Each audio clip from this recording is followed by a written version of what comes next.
It has been a very tough few weeks for the team at the Hope Project, a exciting ministry opportunity distributing booklets to letterboxes all over New Zealand just in time for Easter, and this is something which we've talked about on this program many times beforehand.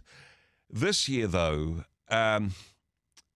some very difficult things needed to be confronted and dealt with. Some huge problems with the distribution of the Hope Project booklets, and some significant errors made along the way. It has been a very rough couple of weeks for Dave Mann and the team from Hope Project.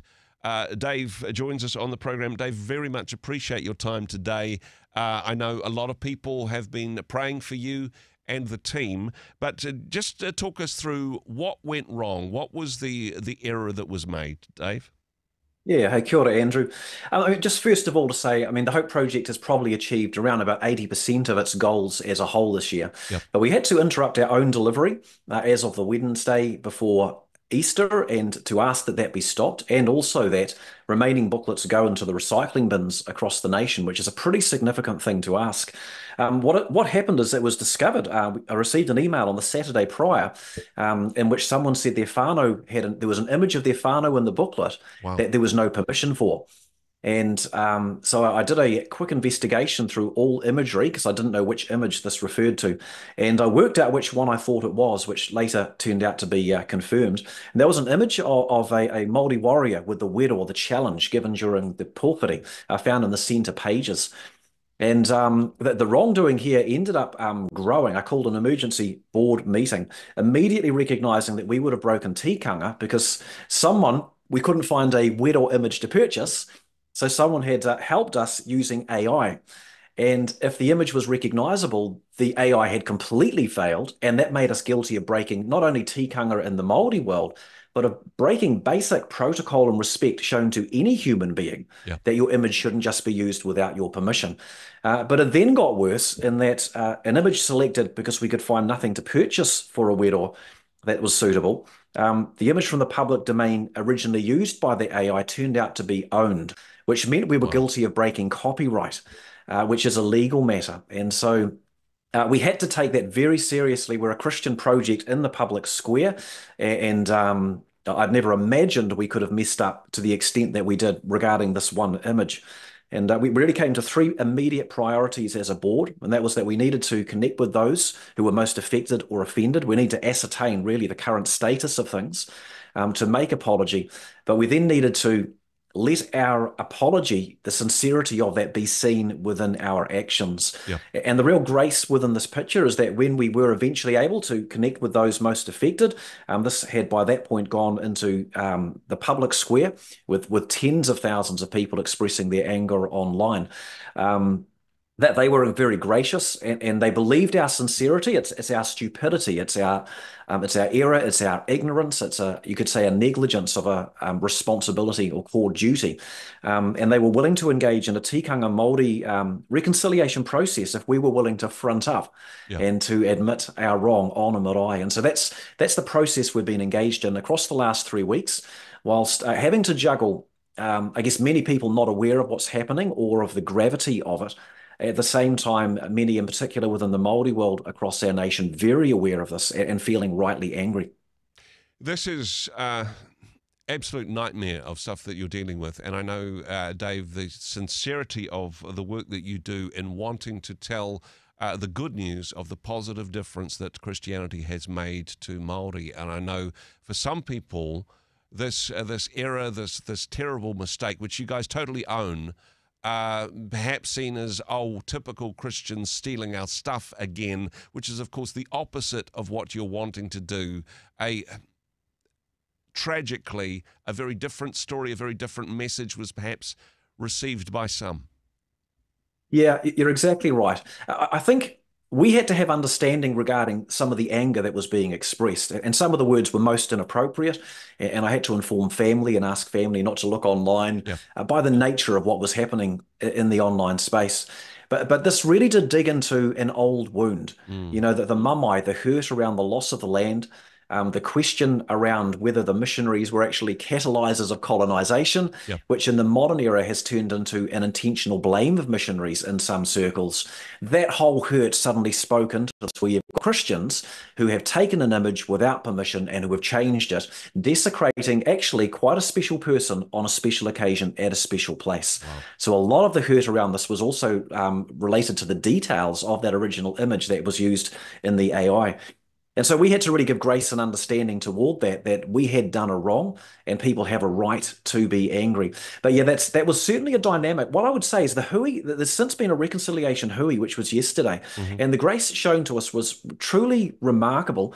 I wish that what was spoken in Te Reo could somehow have been recorded in English for everyone to hear, because it was an example of grace in a way that is very rarely seen anywhere. And the leading kaumata were receiving us onto the marae once it began in the speeches from the very outset. Said that, a wrong has been done, but you're brave enough to turn up and own it. And so from the outset here, we're going to give grace. That is the whole point of this hui. We're going to give forgiveness for this. But it's then a question of letting people express their hurt and Yes. finding a process forward. And within that, it wasn't an attack on our faith. And I think this is really important to note in their grace and humility. Not everyone involved here is Christian. They might not have wanted this image used for a Christian purpose. Yeah. But there they pointed to ancestors on the walls of the Wharenui and saying, look, many of these were Christian. Many amongst our people today are Christian. They pointed out those who had actually built the church next door to the marae and just esteemed that the Christian faith really can bring good for their people. It was a case of recognizing the wrong that's done. It's got to be admitted. It needs to be then forgiven. But we need to find ways to make sure this doesn't happen into the future. So, yeah, it's been a roller coaster ride. And we have done a wrong.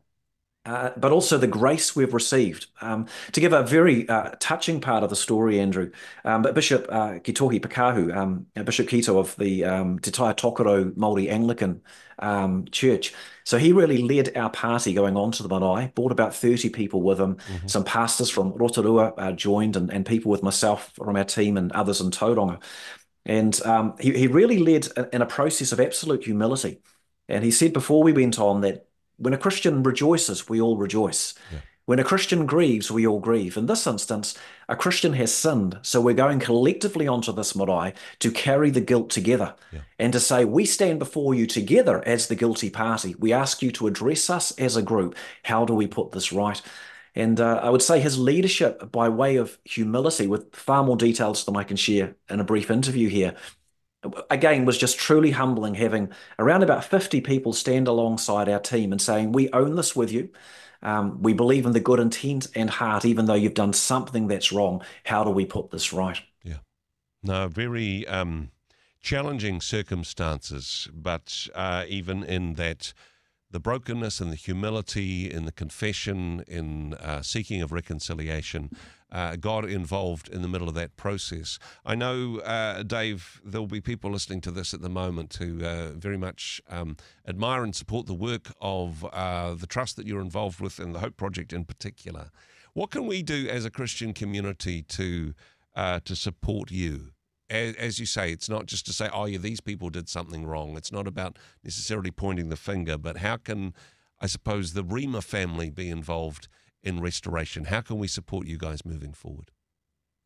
I mean, I think a lesson has to be taken out of this that we all learn from in all of our churches and all of our Christian organizations and charities.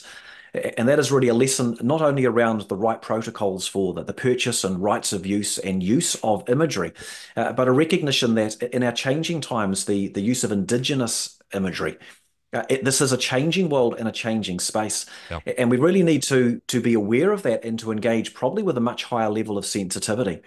But I would say at the same time that what we need to do is we need to not back away from telling the stories. Yeah.